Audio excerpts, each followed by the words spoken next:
ರಾಜ್ಯ ಸರ್ಕಾರವು ಸಮಗ್ರ ವಿಕಲಚೇತನರ ಪುನರ್ವಸತಿ NPRPD ಯೋಜನೆಯನ್ನು ರಾಜ್ಯ ವಲಯ ಯೋಜನೆಯನ್ನಾಗಿ ಅಂಗವಿಕಲರ ಗ್ರಾಮೀಣ ಪುನರ್ವಸತಿ ಕಾರ್ಯಕ್ರಮ ಎಂಬ ಮಹತ್ವಾಕಾಂಕ್ಷಿ ಯೋಜನೆಯನ್ನು ಜಾರಿಗೆಗೊಳಿಸಿ ಅನುಷ್ಠಾನಗೊಳಿಸಿದೆ. ಹೌದು, ಕರ್ನಾಟಕ ವಿಕಲಚೇತನರ ಹಾಗೂ ಹಿರಿಯ ನಾಗರಿಕರ ಸಬಲೀಕರಣ ಇಲಾಖೆ ವೃಂದದ ನೇಮಕಾತಿ ಆಗಿರುವ ತಿದ್ದುಪಡಿಯ ಆಗಿರುವುದಾಗಿ ಕಳೆದ 16 ವರ್ಷಗಳಿಂದ ಕರ್ತವ್ಯ ನಿರ್ವಹಿಸುತ್ತಿರುವ ಎಲ್ಲ MRW, VRW, URW ರವರನ್ನು ಕಾಯಂಗೊಳಿಸಬೇಕು. ಆಕಸ್ಮಿಕ ದುರ್ಘಟನೆಗಳಿಂದ ಗುರಿಯಾಗಿ ಮರಣ ಹೊಂದಿರುವ ನೌಕರರಿಗೆ ಮರಣ ಪರಿಹಾರ ಧನವನ್ನು ₹50,000ಗಳಿಂದ ಅನುಕ್ರಮವಾಗಿ MRW ಅವರಿಗೆ 10 ಲಕ್ಷ ರೂಪಾಯಿಗಳು ಹಾಗೂ VRW, URW ಅವರಿಗೆ 5 ಲಕ್ಷ ರೂಪಾಯಿಗಳು ಮರಣ ಪರಿಹಾರವನ್ನಾಗಿ ನೀಡಬೇಕು ಎಂದು ಮನವಿ ಸಲ್ಲಿಸಿದರು.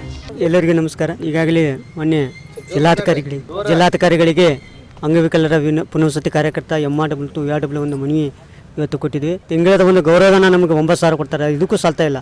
ಹೀಗಾಗಿ ನಾವು ಮಾನ್ಯ ಜಿಲ್ಲಾಧ್ಯಕ್ಷರು ಮತ್ತು ಮಾನ್ಯ ರಾಜ್ಯಾಧ್ಯಕ್ಷರು ಮೇರೆಗೆ ಇವತ್ತು ಒಂದು ಜಿಲ್ಲಾಧಿಕಾರಿಗಳ ಒಂದು ಮನವಿ ಪತ್ರವನ್ನು ಸಲ್ಲಿಸಿದ್ದೀವಿ. ಆ ಮನವಿ ಪತ್ರವನ್ನು ತಕ್ಷಣ ಅವರು ಮಾನ್ಯ ರಾಜ್ಯ ಮುಖ್ಯಮಂತ್ರಿಯವರಿಗೆ ನೀಡಬೇಕಂತೇಳಿ ಅಲ್ಲಿ ಕೇಳ್ತೀನಿ. ನಮಗೆ 9,000ಕ್ಕಿಂತ ಇಂಥ ಗೌರವಧನ ಐತಲ್ಲ, ಅದು ಏನು ಒಂದು ನೌಕರರು ಹೆಚ್ಚಿಗೆ ಎಷ್ಟು ಕೊಡ್ತಲ್ಲ ಅದಕ್ಕಿಂತ ಕೊಟ್ಟರೂ ಪರವಾಗಿಲ್ಲ. ಯಾಕಂದ್ರೆ ನಮ್ಮದು ಒಂದು ಕುಟುಂಬ ಇದೆ, ಫ್ಯಾಮ್ಲಿ, ಎಷ್ಟೋ ಮಂದಿ ಫ್ಯಾಮ್ಲಿಯವರು VRWಗಳಿದ್ದಾರೆ. ನಾವು ಫ್ಯಾಮ್ಲಿ ಇಲ್ಲ, ಫ್ಯಾಮ್ಲಿ ಇದ್ದ ಜೀವನ ಭಾಳ ಕಷ್ಟಕರ ಇದೆ. ಯಾಕಂದರೆ ಒಂದು ಫ್ಯಾಮ್ಲಿ ಜೀವನ ನಡ್ಸ್ಕೊಂಡು ಹೋಗ್ಬೇಕು ಅನ್ನೋದು ಭಾಳ ಕಷ್ಟ ಇದೆ. ಅದಕ್ಕಾಗಿ ಅವರಿಗೆ ಒಂದು ಮನವಿ ಇರ್ತೀನಿ. ಇವತ್ತು ಕೊಟ್ಟಂಥ ಮನವಿಯನ್ನು ಪರಿಶೀಲನೆ ಮಾಡಿ ನಮ್ಮ ಗೌರವವನ್ನು ಹೆಚ್ಚನ್ನು ಮಾಡಬೇಕಂತ ತಮ್ಮಲ್ಲಿ ಕೇಳಿ ಪೀಮಪ್ಪ ಹನುಮಂತಪ್ಪ ಕೊಟ್ಟಳ್ಳಿ ಅಂತೇಳಿ ಅಲ್ಲಿಗೆ ಗ್ರಾಮ ಪಂಚಾಯತಿ ವ್ಯಾರ್ಡ್. ನಮಸ್ಕಾರ. ನಾವು ಕರ್ನಾಟಕ ರಾಜ್ಯ ವಿಕಲಚೇತನರ MRW ಮತ್ತು VRW URW ರಾಜ್ಯ ಒಕ್ಕೂಟ ಧಾರವಾಡ ಜಿಲ್ಲಾ ಘಟಕದ ಜಿಲ್ಲಾಧ್ಯಕ್ಷ ಬಸವರಾಜ್ ಬೆಳಾರ್ ಅಂತೇಳಿ. ನಾವು ಗ್ರಾಮೀಣ ಪುನರ್ವಸತಿ ಯೋಜನೆ ಅಂತೇಳಿ ಕಳೆದ 2008ನೇ ಇಸ್ವಿಯಿಂದ ಗ್ರಾಮ ಪಂಚಾಯಿತಿಯಲ್ಲಿ ಗ್ರಾಮೀಣ ಪುನರ್ವಸತಿ ಕಾರ್ಯಕರ್ತ ಅಂತೇಳಿ, ತಾಲೂಕಾ ಪಂಚಾಯಿತಿಯಲ್ಲಿ ವಿವಿಧೋದ್ದೇಶ ಪುನರ್ವಸತಿ ಕಾರ್ಯಕರ್ತ ಅಂತೇಳಿ, ನಗರದಲ್ಲಿ ನಗರ ಪುನರ್ವಸತಿ ಕಾರ್ಯಕರ್ತ ಅಂತ ಕಳೆದ 16 ವರ್ಷಗಳಿಂದ ಸೇವೆ ಸಲ್ಲಿಸ್ತಾ ನಾವು ಸ್ಟಿಲ್ ಟುಡೇ ಇದ್ದೇವೆ.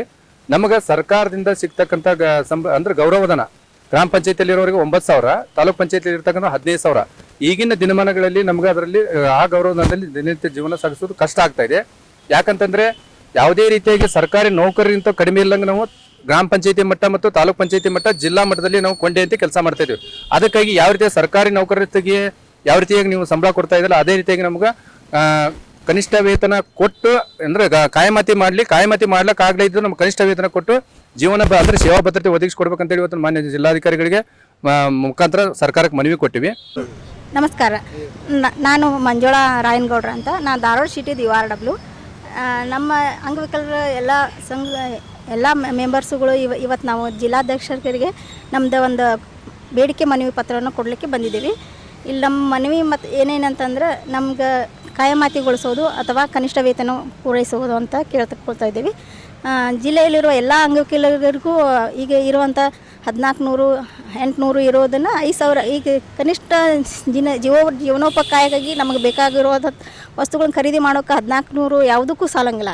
ಅಟ್ಲೀಸ್ಟ್ ನಮ್ಗೆ 5,000 ಆದರೂ ಕೊಟ್ಟರು ನಮ್ಮದು ಉಪಜೀವನ ಸಾಗಿಸ್ತಾ ಅಲ್ಲ, ಅಂಗವಿಕಲರಿಗೆ ಎಲ್ರಿಗೂ ಹೆಲ್ಪ್ ಆಗುತ್ತಲ್ಲ ಅನ್ನೋದಕ್ಕೆ ಅದೊಂದು ಮನವಿಯನ್ನು ಇಟ್ಟಿದ್ದೀವಿ. ಮತ್ತು ನಮ್ಮದು ಈಗ ಸಾರಿಗೆ ವ್ಯವಸ್ಥೆ ಐತಲ್ಲ, ನಮ್ಗೆ 100 ಕಿಲೋಮೀಟ್ರ್ ಕೊಟ್ಟಾರ, ಅದನ್ನು ನಾವು ರಾಜ್ಯದಲ್ಲಿ ಎಲ್ಲ ಕಡೆ ಓಡಾಡಲಿಕ್ಕೆ ಅನುಕೂಲ ಮಾಡಿಕೊಡ್ಬೇಕು ಅನ್ನೋದು ಅದೊಂದು ಮನವಿ ಇದೆ. ಇವನ್ನೆಲ್ಲ ಪೂರೈಸಲಿಕ್ಕೆ ನಾವು ಸರ್ಕಾರಕ್ಕೆ ಬೇಡಿಕೆಯನ್ನು ಇಟ್ಟಿದ್ದೀವಿ.